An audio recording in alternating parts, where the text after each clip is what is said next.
नमस्कार, मैं श्यामगिरी। आप देख रहे हैं टीएफडी इंडिया न्यूज 24। टीएफडी इंडिया न्यूज 24 में आप सभी दर्शकों का स्वागत है।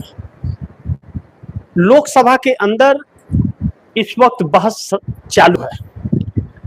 दुर्भाग्य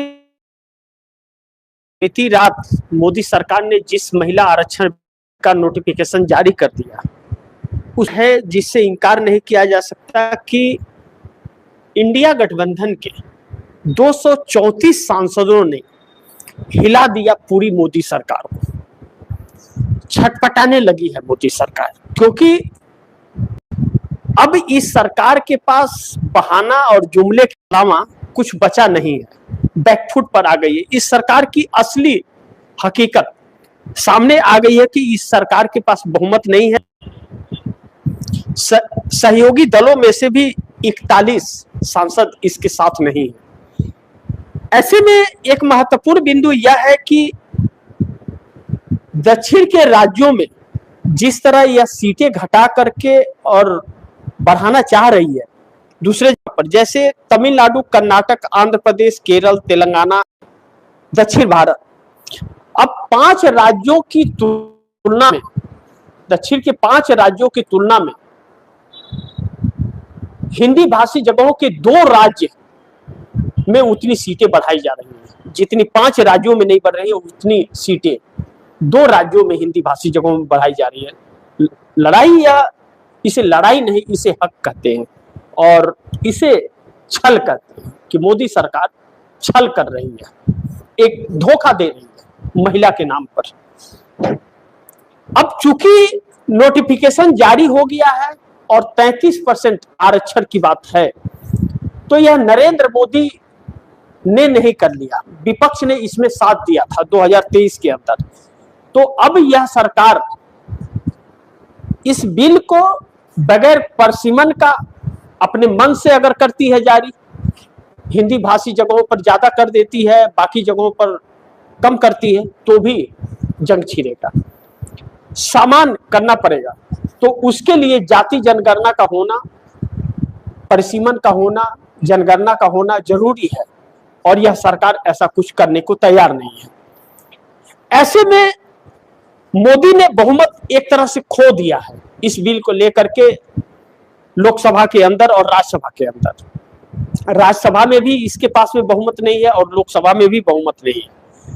तो ऐसे में 272 में से 251 वोट मिले हैं, यानी कि सरकार बचेगी या गिरेगी, इस पर भी संभावना है कि आने वाले वक्त में इस सरकार के खिलाफ अविश्वास प्रस्ताव भी आएगा। लेकिन एक समीकरण यह है कि जो आप दर्शकों को जानना जरूरी है कि दक्षिण के राज्यों में इस जो यह सरकार कह रही है उसके बाद क्या होने वाला है।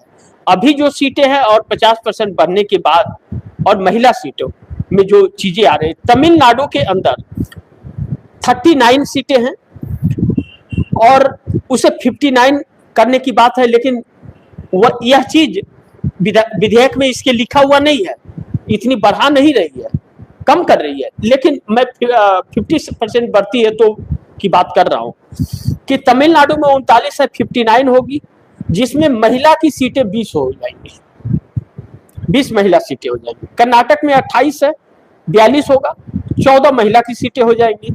आंध्र प्रदेश में 25 है, 38 होगा और 13 महिला सीट हो जाएगी। केरल में 20 है, 30 होगा, 10 महिला सीट हो जाएगी। तेलंगाना में 17 है, 26 होगा, 9 महिला सीट हो जाएगी। यानी कि अभी कुल 129 सीट है और यह बिल के बाद में 195 होगा, तो 66 महिला रहेगी। लेकिन जरा आप दर्शक देखिए कि कैसे पक्षपात हो रहा है। उत्तर प्रदेश में 80 है, 120 होगा, 40 महिला सीट होगी और बिहार में 40 से 60 होगा, 20 महिला सीट होगी। यानी कि अभी 120 है, 180 होगा और 60 महिला सीट होगी। बताइए जो परिस्थितियां यह सरकार पक्षपात वाली बात हो रही है, कितना मतलब घातक है इस देश के लिए, कि किस तरह से यह जहां पर इस भारतीय जनता पार्टी की सरकार है वहां से अपनी सत्ता की भूख पूरी करनी चाहती है यह सरकार, और दूसरे के साथ नाइंसाफी, यह बगावत जो हो रहा है साउथ से, वह यूं ही नहीं हो रहा है। और चंद्रबाबू नायडू को आने वाले वक्त में बहुत दिक्कत होने वाली है। अभी तो फिलहाल यह बिल पास होने नहीं जा रहा है, लेकिन अगर चंद्रबाबू नायडू ने 4 बजे वोटिंग के वक्त अगर वोट दे दिया तो फिर चंद्रबाबू नायडू के लिए साउथ में मुश्किलें होने जा रही हैं और चुनाव में हारने की 100% उनकी उम्मीदें बढ़ जाएंगी।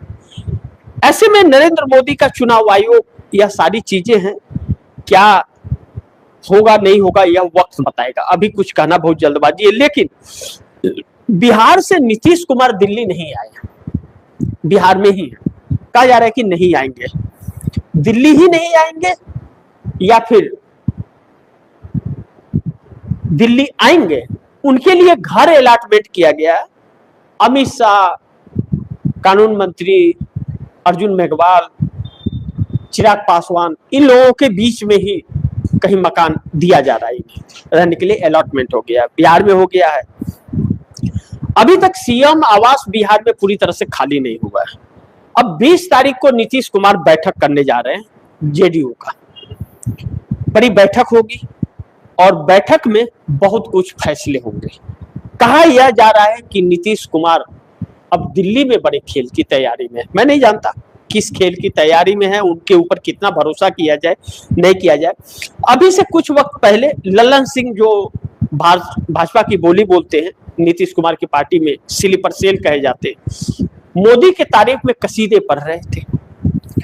वह कसीदे उनके कितने कारगर साबित होंगे यह वक्त बताएगा। लेकिन निशांत कुमार को एक बड़ी जिम्मेदारी सौंपी जाएगी, यह कहा जा रहा है, और निशांत कुमार उस जिम्मेदारी को निभा पाएंगे कि नहीं निभा पाएंगे। लेकिन निशांत कुमार ने एक अपना छाप बिहार में छोड़ दिया है कि नीतीश कुमार के सोच को और लोगों के विश्वास को आगे लेकर के चल सकते हैं और सम्मान के साथ कोई समझौता नहीं करेंगे। अगर ऐसा निशांत कुमार के अंदर है तो फिर वह भाजपा के लिए बड़ी मुश्किलें पैदा हो जाएंगी। फिर भाजपा के लिए मुश्किलें पैदा हो जाएंगी तो जेडीयू टूटने की भी नौबत आ जाएगी, क्योंकि जिस तरह से ललन सिंह और संजय झा के जैसे लोग भाजपा की बोली बोलते हैं, वह जेडीयू का लाइन नहीं है। जेडीयू का लाइन अलग है, जो 70 विधायकों ने अपनी ताकत दिखाई बगावत करके सम्राट चौधरी का खुलेआम। तो यह भी आगे देखने वाली बात होगी। लेकिन अब हम आए इन मुद्दों पर की तारीफ करनी पड़ेगी इंडिया गठबंधन की कि 234 सांसदों ने नरेंद्र मोदी के उस षड्यंत्र को फेल कर दिया और उजागर कर दिया जो नरेंद्र मोदी इस देश को धोखा देने का काम कर रहे थे। अब नरेंद्र मोदी संविधान और लोकतंत्र की चिंता इन्हें बिल्कुल नहीं रहती। अगर रहती तो रातों रात नोटिफिकेशन जारी नहीं होता, रातों रात नोटिफिकेशन जारी नहीं होता, क्योंकि अब जो नोटिफिकेशन जारी हुआ है, क्या नरेंद्र मोदी सरकार को यह प्रेस कॉन्फ्रेंस करके नोटिफिकेशन जारी करना चाहिए था, बताना चाहिए था कि इसमें जो आरक्षण वह लागू करने जा रहे हैं महिला आरक्षण का, उसमें ओबीसी को कितना होगा, समर को क्या होगा, एससी एसटी को क्या होगा, दलित को क्या होगा, अति पिछड़े को क्या होगा, आदिवासी को क्या होगा, यह बताना चाहिए था। लेकिन उन्होंने बताया नहीं। इससे यह साफ है कि जब इसका डाटा रिलीज होगा, सरकार धोखे से करेगी तो फिर हंगामा होना लाजमी होगा, हंगामा होगा। किस वोट को साधती है और किस वोट को अपना दुश्मन बनाती है, यह भी देखना बड़ी महत्वपूर्ण होगा। और दूसरी चीज कि आज महिला आरक्षण जो 2023 का लागू किए, उसकी खुशहाली मनाएगी सरकार, जश्न मनाएगी। जश्न मनाने में और माला पहनने में तो हमारे देश के प्रधानमंत्री बड़ी कारगर साबित होते हैं। सिवाय जश्न के हमारे देश के प्रधानमंत्री ने जश्न मनाने के अलावा और कुछ किया नहीं। फोटो छपवा लेंगे, और मैं तो कहता हूं कि एनडीए गठबंधन के एक एक नेताओं का फोटो छपवा लें, ताकि देश की जनता देखे कि उनके कितने गद्दार हैं, उनके साथ धोखा करने वाले कितने धोखेबाज हैं। यह देखे देश की जनता। तो एक एक व्यक्ति का करा ले, कौन सा अपने घर से करने जा रहे हैं, देश की जनता के ही पैसे से तो कराएंगे। अपने जेब से यह नेता 1 रुपया खर्च नहीं कर सकते। और प्रधानमंत्री लोकसभा में यह कह रहे थे कि मैं विपक्ष के एक एक लोगों का सरकारी पैसे से, सरकार के पैसे से मैं करवा दूंगा। पपोती है क्या किसी का पैसा? इस देश के जनता के खून पसीने का बेरोजगार करके, महंगाई बढ़ा करके लूटे हुए पैसे को इस तरह से यह उड़ाते हैं जैसे पपौती हो किसी की।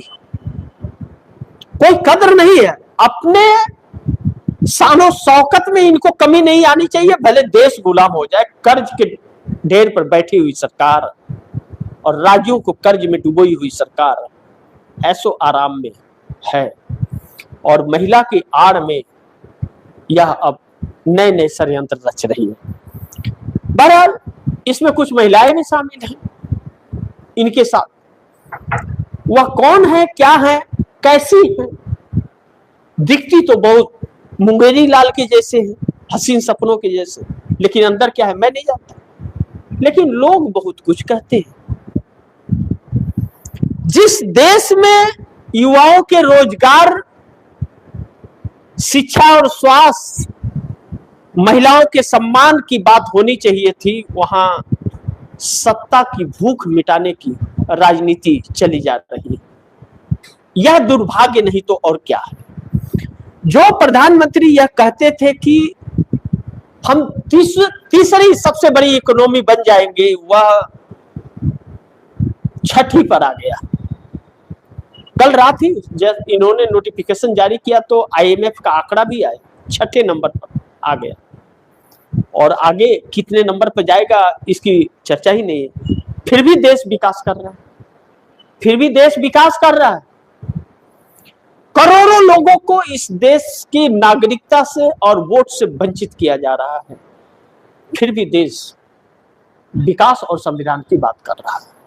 सोचिए, यह सुगुफा प्रधानमंत्री का जो अभी प्रपंच लोकसभा में रचा जा रहा है, यह तो फेल हो गया। इंडिया गठबंधन के 234 सांसदों ने फेल कर दिया इसे और सरकार छटपटाने लगी है। लेकिन आने वाले दिनों में चंद्रबाबू नायडू के लिए बहुत बड़ी चुनौती सामने खड़ी होने वाली है साउथ के अंदर, और भारतीय जनता पार्टी के लिए।